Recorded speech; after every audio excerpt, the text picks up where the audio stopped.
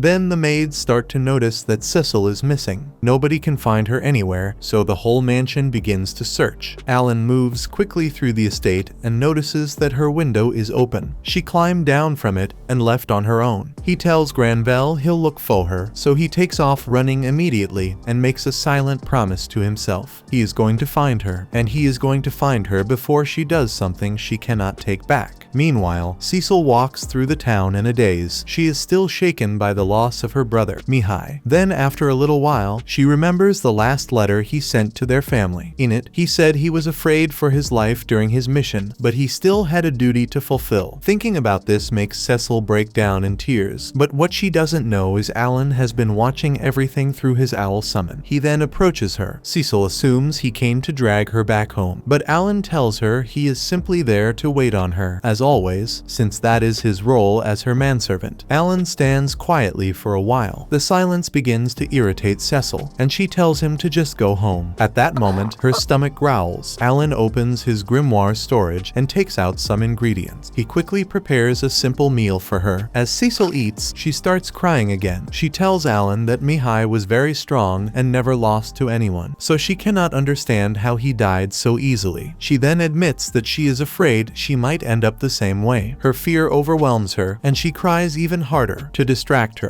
Alan suggests something her that they could leave everything behind and run away together, living peacefully and exploring the world. Cecil is shocked and asks if he has lost his mind. She says that idea is not realistic. Alan then suggests a different plan. He says they can wait until next year. By then, they will both be 12 years old and able to register as adventurers. Even so, Cecil still doubts it will work. She says she will likely be enrolled in the academy by then. Alan tells her that it is her life, and she has the right to decide what she wants. If she does not want to go to the academy, she does not have to. She should choose her own path. Cecil goes quiet after hearing this. She thinks about what Mihai would have done in her situation. After a moment, she tells Alan that they should go home. Alan agrees, but before going, Cecil tells him that her legs are tired, so she orders him to carry her all the way home. He lifts her and starts walking back. As he carries her back, Cecil thanks him for helping her feel a little better. By the time they return to the mansion, Granvelle and the rest of the family rush to Cecil. Instead of scolding her, Granvelle tells her not to worry because he will make sure she does not share Mihai's fate. He explains his plan. Since they will soon be able to mine mithril again, they can offer mining rights to the royal family. In return, they could get Cecil exempted from her duties as a noble. Hearing this, Alan finally understands why Granvelle was so desperate to restart the mines. However, Cecil surprises everyone. She says she will not run from her responsibility. As a member of the Granvelle family, she will fulfill her duty as a noble. Everyone is shocked by her decision. 6 months later, Alan is out in the wild and has just obtained a B rank magic stone. He reflects on how half a year has passed since Mihai's death and how life in the Granvelle household has mostly returned to normal. Most of the knights have cleared out the orc territories, though Alan and his team handled most of the difficult work. Because of this, preparations for mining have progressed quickly. Zenoff estimates that the mines will be fully operational by summer. Alan believes this will ease Granvelle's worries for now. However, Granvelle is still concerned about Carnal. Since losing access to mithril, Carnal has been unusually quiet. Granvelle suspects he may act soon, so he advises everyone to stay alert. Alan continues his hunting and climbs to the top of a mountain. There, he discovers a nest of armored ants. He realizes they could become a problem for the mithril miners, so he decides to eliminate them. At first, he considers forming a careful plan. Alan has heard about armored ant nests before, and there should be over 1,000 soldiers inside, along with a B-rank queen ant that lays eggs to produce even more. However, he quickly realizes that he does not have enough information about them. Instead, he decides to act without a detailed strategy. He summons his creatures and begins attacking the nest. Since his summons are strong, he expects the task to be quick. However, even after 1 month, the ants ants are still not fully wiped out. Alan starts to suspect that the queen ant is constantly producing new ants to replace the ones he kills. Although he gains a lot of XP from defeating them, their constant return becomes a serious problem. It prevents him from making progress deeper into the nest. Alan realizes he needs to change his approach, or he will never reach the cave. Another month passes. By now, he has killed over 5,000 ants and is starting to lose patience, yet they keep coming back. Then suddenly, the ants stop appearing. Alan notices this and concludes that his persistence has finally paid off. He quickly moves closer and sends an owl summon into the cave. Then he activates shared vision and looks through its eyes, searching for the queen armored ant. However, each attempt fails. He either finds egg chambers or gets ambushed by more ants. After another unproductive day, Alan starts to think he will not find anything. But then, unexpectedly, he finally discovers the queen armored ant. When Alan enters her chamber, he is shocked by its size. It is about 3 times larger than a normal ant. Alan immediately sends in his Teddy summons to deal with the smaller ants. Once they are cleared out, only the queen remains. He orders his summons to attack, but the queen easily knocks them away. Seeing this, Alan decides to overwhelm it with numbers. He summons more creatures and sends them to attack the queen's abdomen. They keep biting and damaging it repeatedly. The damage builds up until the queen can no longer endure it, and it finally dies. At that moment, Alan's grimoire lights up. It informs him that he has defeated the queen armored ant